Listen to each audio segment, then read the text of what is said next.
even the average woman's risk with no other risk factors, her risk is 10 to 12% over her lifetime. Olivia Munn's breast cancer diagnosis spotlights an assessment tool all women should know about. Stimulated virtually every area of my brain. How seniors are using virtual reality to see real-world benefits. And why doctors are prescribing weight loss drugs before patients try to get pregnant.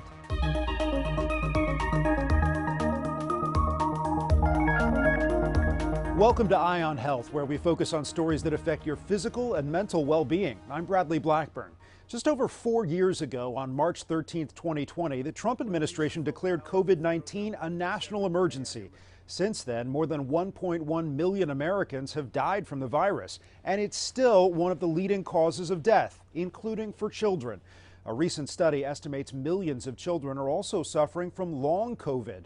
Michael George has more on why we still know so little about the illness and one mother's search for answers. Amanda Goodhart says her 6-year-old son Logan caught COVID multiple times, but even months later, his symptoms just didn't get better. To see him just struggle to stay awake or, crying and saying he just doesn't feel good, it's heartbreaking. It's demoralizing. A new study at the NYU Grossman School of Medicine estimates up to 5.8 million young people have long COVID. Study author Dr. Rachel Gross says one major challenge in tracking the illness is that symptoms can vary. Long COVID can look different in different children, that not everybody has the same symptoms, and that it can look different depending on when the symptoms start. Common long COVID symptoms include headache, loss of taste and smell, brain fog, and pain.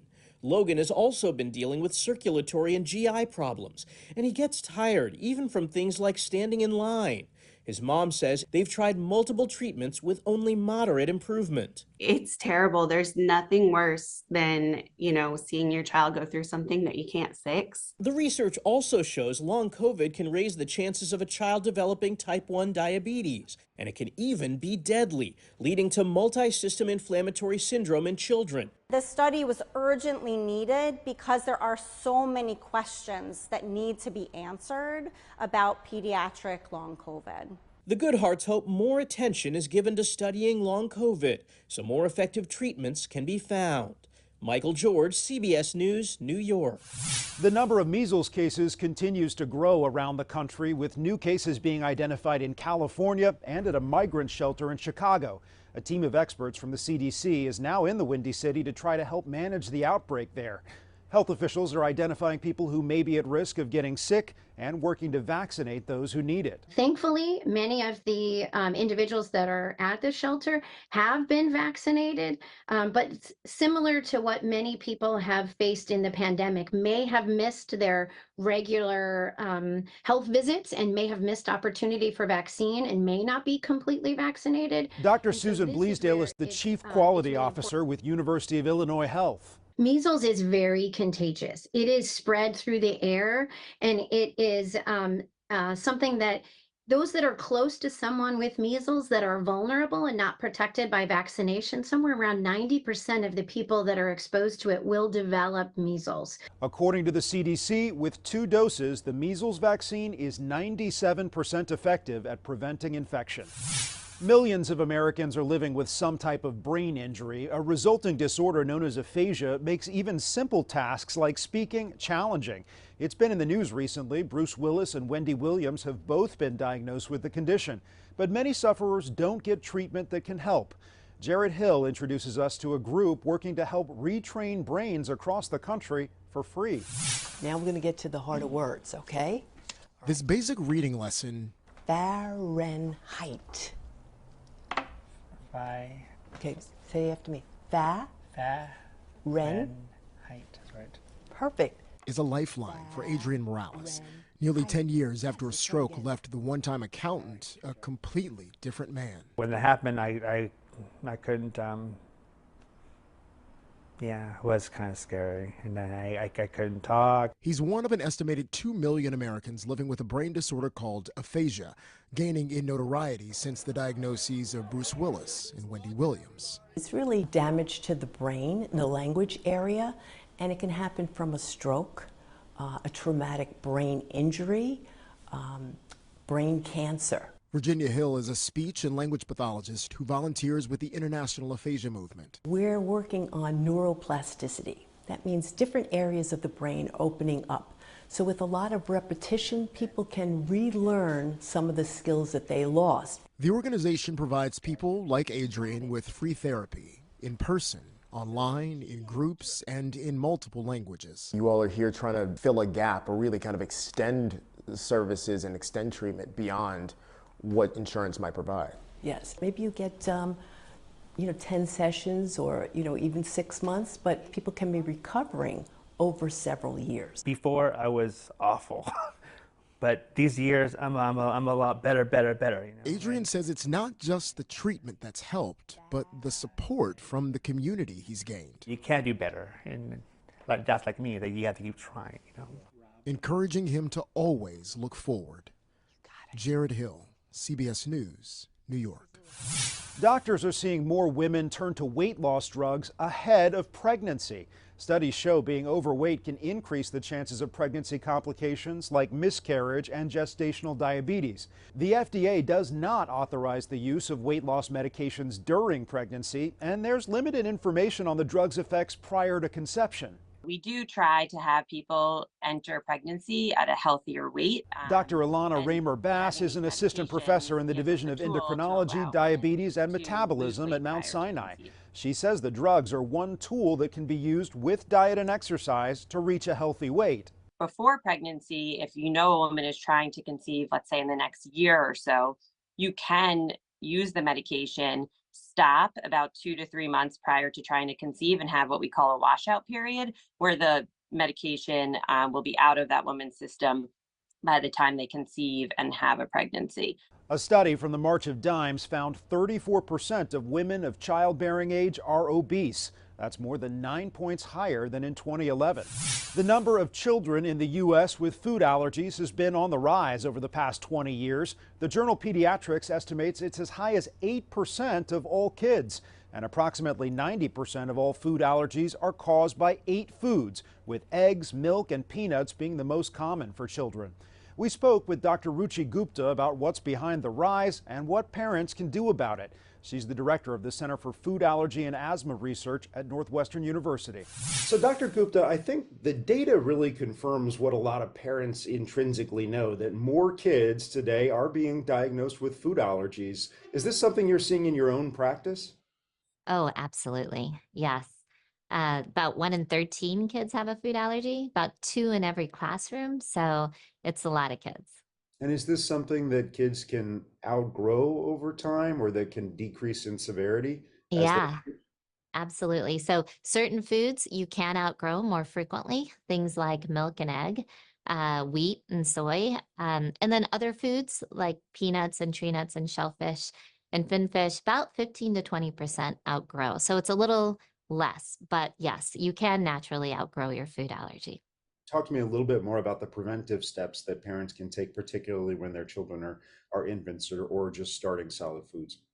Sure, yes. So parents of newborns, young infants, it's really important that when they're ready to eat around 4 to 6 months of age, after you've introduced 1 or 2 foods, to get some of these allergenic foods in their diet, egg being one of them and peanut being another. And peanut products like peanut butter, watered down, like 2 teaspoons mixed with breast milk or formula, so it's not as thick, and get that started. And if your infant has severe eczema, then go to your doctor and talk about it prior to. But if they don't, then most kids really do well with this. And we know that it can reduce the development of peanut allergy by almost 80%.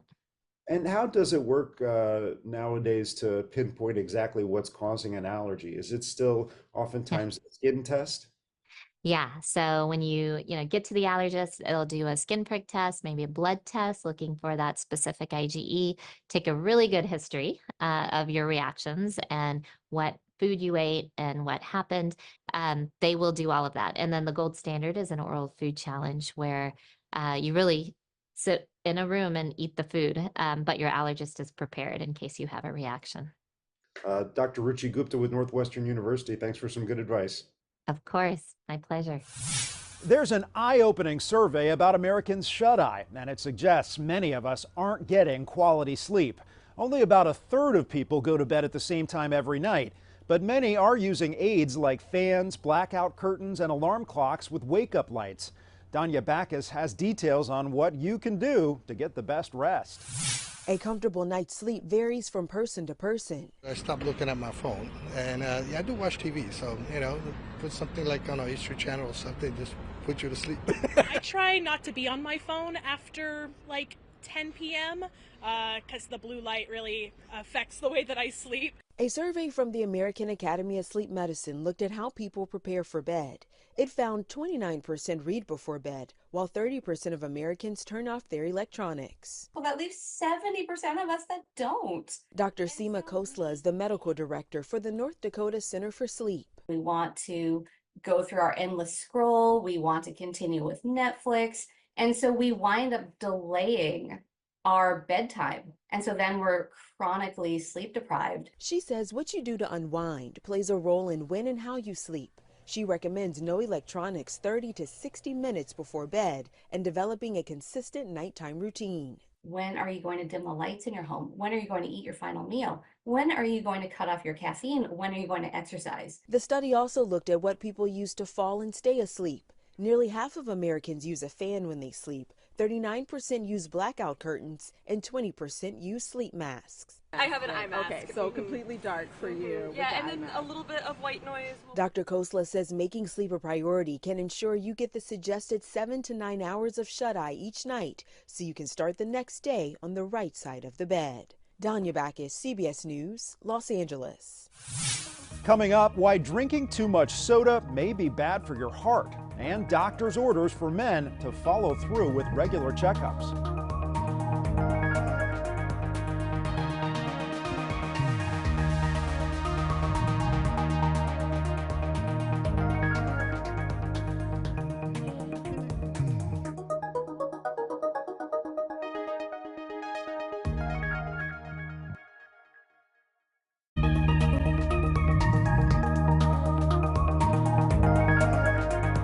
It's not easy to get men to go to the doctor, and data backs that up. According to a Cleveland Clinic survey, 55% of men say they do not get regular health screenings.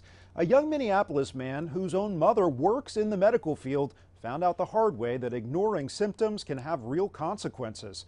Susan Elizabeth Littlefield has his story. At this point, Will makes healthcare look easy, but it's been a brutally hard road. It started with a stomach ache while he was at work. It was nausea, and I had to go in the bathroom and throw up, but it was after that I started feeling these really weird pains in my stomach. And the healthy 25-year-old would stay home for a week, wrenched in pain. He was sweating profusely and endlessly thirsty. His only relief was lying down.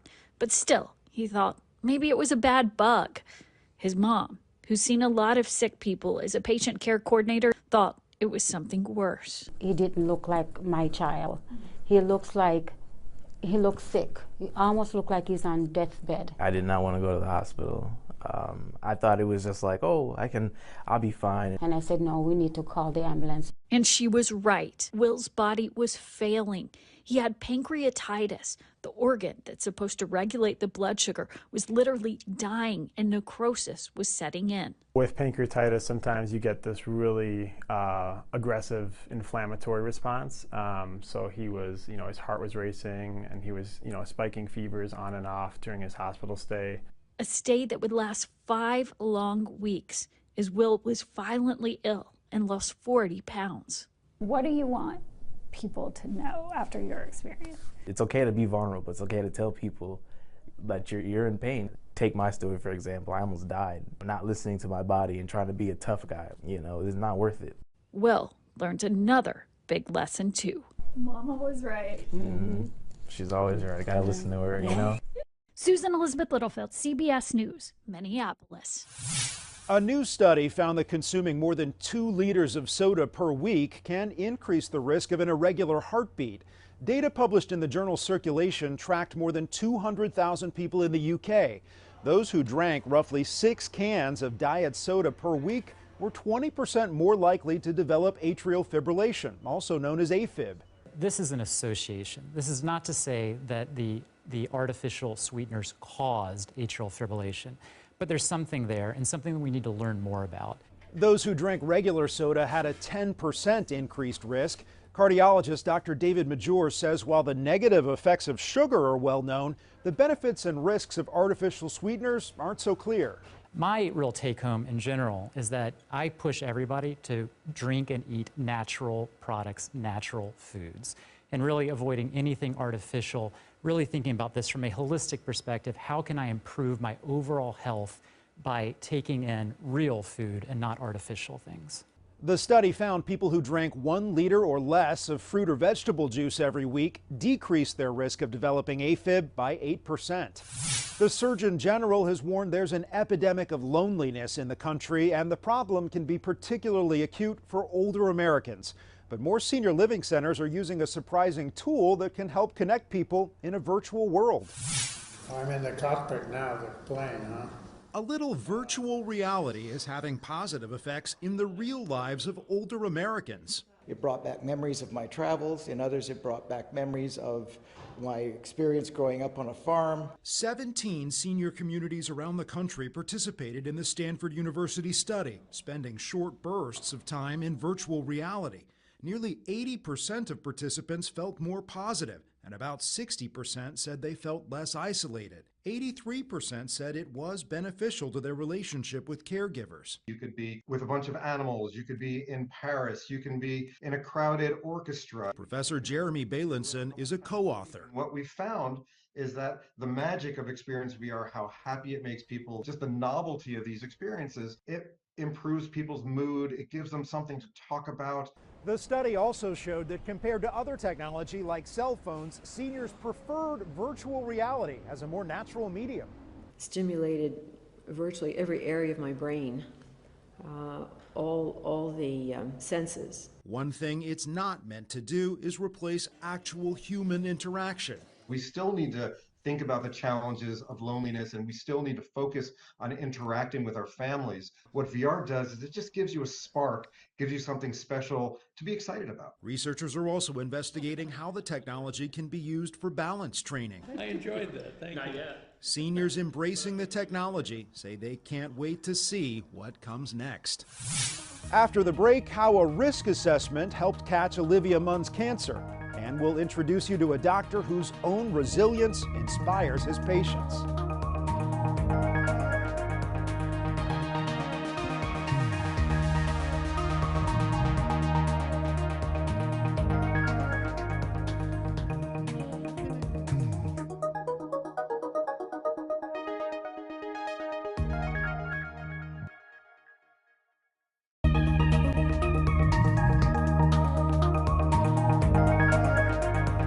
Actor Olivia Munn's battle with breast cancer is raising awareness about something called a breast cancer risk assessment tool. The model can help determine an individual's probability of getting the disease based on a number of factors. Meg Oliver has details. 43-year-old Olivia Munn is urging others to be proactive about their health after revealing on Instagram that she underwent a double mastectomy and 4 surgeries in the last 10 months. This is nothing, you know? I love you. Thank you so much. The actor who co-starred on the HBO drama The Newsroom shared an emotional video taken in the hospital during her treatment for breast cancer. She says she would not have found it for another year if her doctor hadn't decided to calculate Munn's breast cancer risk assessment score. It's based on a woman's family history, the results of a prior breast biopsy, age at first period, and the age when a woman has her first child. Munn says that even though she tested negative for a genetic predisposition, the model showed she was still at an elevated risk. There are other factors that weigh in separate from genetic predisposition, like just having a family history or having prior breast biopsies that show some funny-looking cells called atypical cells. Dr. Alyssa Port, chief of breast surgery at Mount Sinai Health System in New York City, is not Munn's doctor. She says it's important for all women to understand their risk. Even the average woman's risk with no other risk factors, her risk is 10 to 12% over her lifetime. That's enough to be doing the appropriate screening tests. Based on her risk, Munn underwent further testing, which revealed she had cancer. She says she was lucky it was caught with enough time to give her options, and she wants that for any other woman in the same situation. Meg Oliver, CBS News. We'll end Eye on Health at one of the top medical centers for severe brain and spinal injuries for a story of surprising resilience. Mark Strassman visited the Shepherd Center in Atlanta, where one doctor shows us what it means to overcome long odds after a catastrophic injury. Squeeze my hand for me. Squeeze it, squeeze it. Good. In a world of noisy naysayers, Woody Morgan represents possibility. I set the bar super high here for what kind of care patients receive. We can definitely do that. This is Atlanta's Shepherd Center, a premier facility for patients with brain and spinal cord trauma. In this space, Morgan's often mistaken for a patient. What? You're my doctor? Are you really in the chair? Or I've had people say, is that chair for me? You know, I'm like, no, no, no, this one's mine. A swimming accident in 2008 left Morgan a broken man. He was 20, a pre-med collegiate soccer player. Dove into a wave and probably hit a sandbar, or the wave crashed just the wrong way and hit my head down. Do you remember feeling anything? No, I was out, so I lost consciousness. Next thing I know, I was in a hospital room. 2 broken vertebrae in his neck, a catastrophic injury leaving him paralyzed from the chest down. Morgan spent months as a patient at Shepherd, reconciling himself to the unthinkable. This athlete would never walk again. Early on, it was rough. And was it hard for you to wrap your head around that? I would say it's certainly a good year or two before, feel solidly comfortable living life in a chair and with an injury like this. Were you told you might want to rethink that med school dream? Yeah, in so many words, yeah. Like, all right, well, I'm gonna get through this. I'm gonna show you how to do it. In 2015, he graduated in a wheelchair from Tulane Medical School. His specialty, rehabbing patients grappling with a sort of catastrophic injury he had. We use this to put the pads on specific muscles. In 2023, then 35 years old, he returned to Shepherd. Over the years, I must have seen hundreds of patients. He's the only one that we have gotten to come back as a doctor. Dr. John Lynn, Shepherd's director of spinal cord medicine, remembers treating Morgan 16 years ago. Did you feel in your gut that he would actually go to medical school? I didn't think so. Mostly because I have heard so many people said they were going to do it and they never make it there. I never thought he was going to actually do it because this is not an easy injury to overcome. But Morgan remembers seeing Lynn, his doctor, also paralyzed in a wheelchair because of his own medical condition. First time you saw him, surprised? Certainly was more like an aha moment. Motivating? Yes, certainly motivating. So when we both started from scratch, and that's a difficult journey. Not only difficult, improbable. Can you squeeze those fingers in? That's good. Woody Morgan, Shepherd staff physician. This is where you always wanted to end up? Yeah, yeah. I think that was always the goal. Having been a patient makes you a better physician? I would agree with that, yeah. Just have a lot more empathy. There we go. Got it. Yeah. And a remarkable backstory. I think it shows you that life is not over. People can get back to driving, people can get back to working, people can get back to being parents and raising kids. Woody Morgan, wheelchair and all, proof that no dream is broken beyond repair. Mark Strassman, CBS News, Atlanta. Inspiration is powerful medicine. That's this week's Eye on Health. I'm Bradley Blackburn. Thanks for joining us, and be well.